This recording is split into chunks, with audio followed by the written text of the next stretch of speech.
Hey everyone, thanks for tuning into my latest video. In this, we are indoors sketching the lakeshore and the waterfront, capturing some of the nice fall colors. To start, I'm setting up the composition on the page. To the lower left, you can see this vertical line that I'm using to map my composition. I want it to be roughly 1/3 from the edge of my book, and then there'll be this focal point on the beach about 1/3 from the top of the page as well. And so I've picked a basic unit. You can see sort of faintly in pencil, mark those out in the page. And now I'm just going in and adding some perspective references for when I add the pen. And I like to be very loose with this, so I'm not getting very precise about everything. It's hardly perspective. It's almost axonometric. Because of the vantage point I have.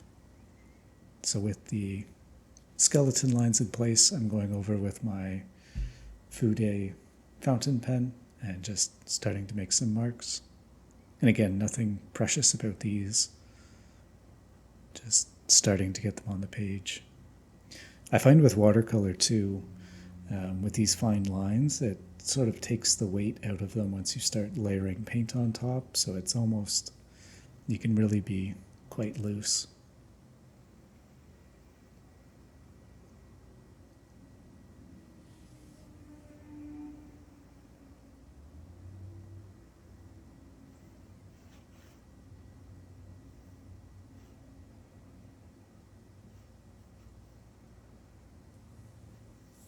And I wanted to capture kind of the layers that you can see out from this apartment view, starting with the relatively busy Lakeshore Avenue, but then there's this really nice bike and walking path, the big green park, and then there's another layer of boardwalk, and then there's the actual beaches themselves, and then there's a strip of water where kayakers and rowers and dragon boats even go by, and there's a wave break, and then open water, and then you can see the city beyond. So I really liked that staggering of layers. I think there's close to 10 of these thresholds.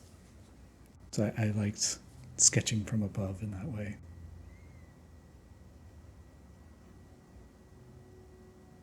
And you can see I've got two people on the beach. It'll become clearer as the drawing goes, but that's really, I wanted the eye to move around all the little details in the foreground, be drawn to these two people standing on the beach framed by the fall trees.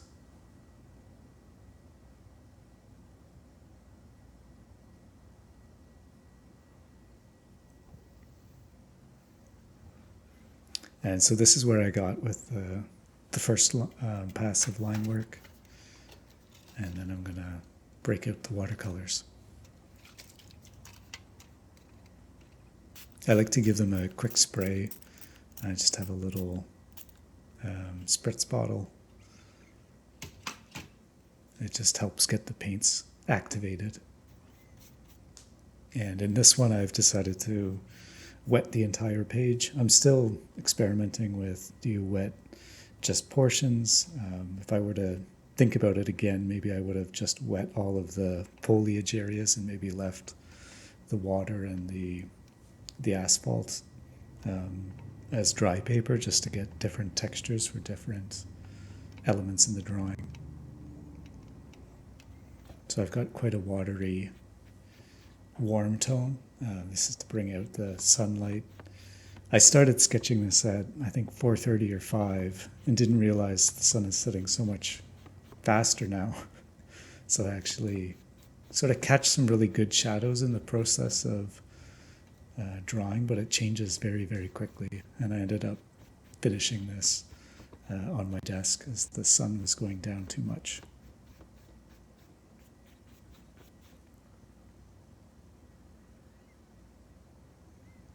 in this color, something about it for trees, I just really love it. I know it's yellow, but by adding blues and browns and reds to it, I find it really, I just really enjoy working with it. It's such a nice color. I think it's going to be the first color that I go through on my palette. And so you can see the paper is moist. You can see how it's spreading out into the wet paper. I'm trying to just push the ink around, or pigment rather. I still don't have a brush that I can use the side of the brush and really get dry brush marks with.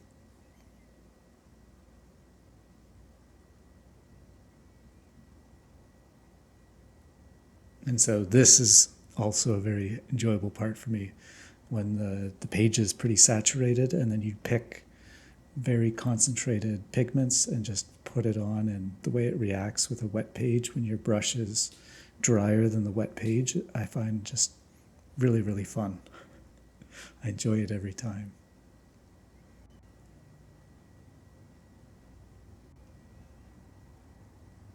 And so I'm trying to work through as most I can with a very limited color palette. So I'm using that yellow as some of the greens in the foreground, the majority of that medium ground where the park and lakeshore is.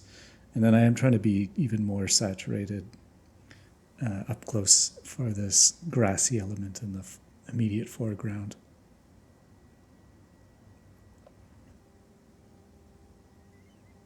And I've rotated my page a bit to get, you can see the top portion of the composition is a bit tricky to capture the portrait orientation in this way of filming.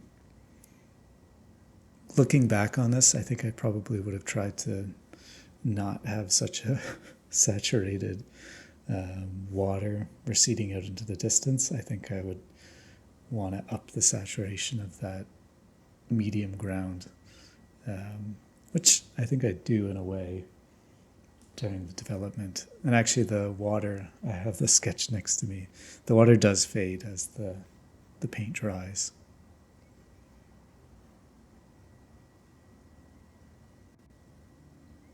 And so I unfortunately didn't get some very good footage of the medium tone of adding the blue to that really rich yellow.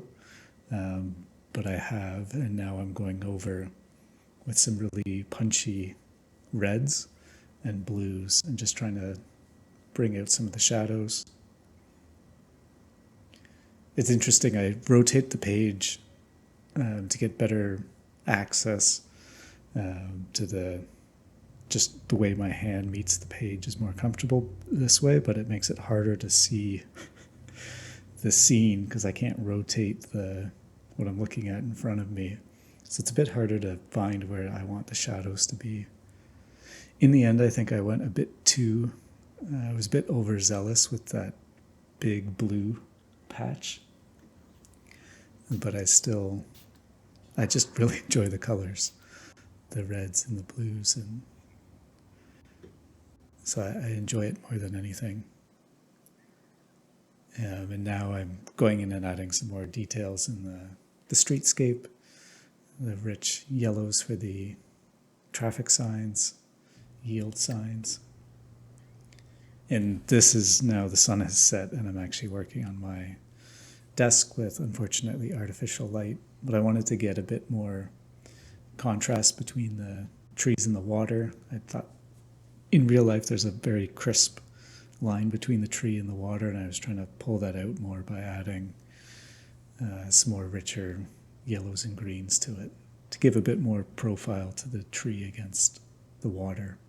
And I really wanted this to be about, framing those two people on the beach, giving the most contrast around that area. But I really liked it being part of this really long composition where you see from the street eye moving up through the scene and then even the city in the distant background.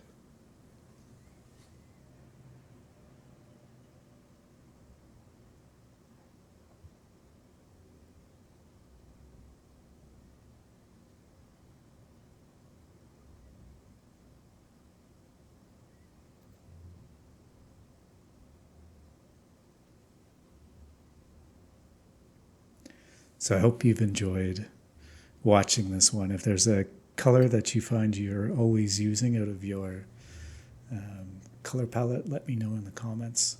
I'd love to experiment with some new colors.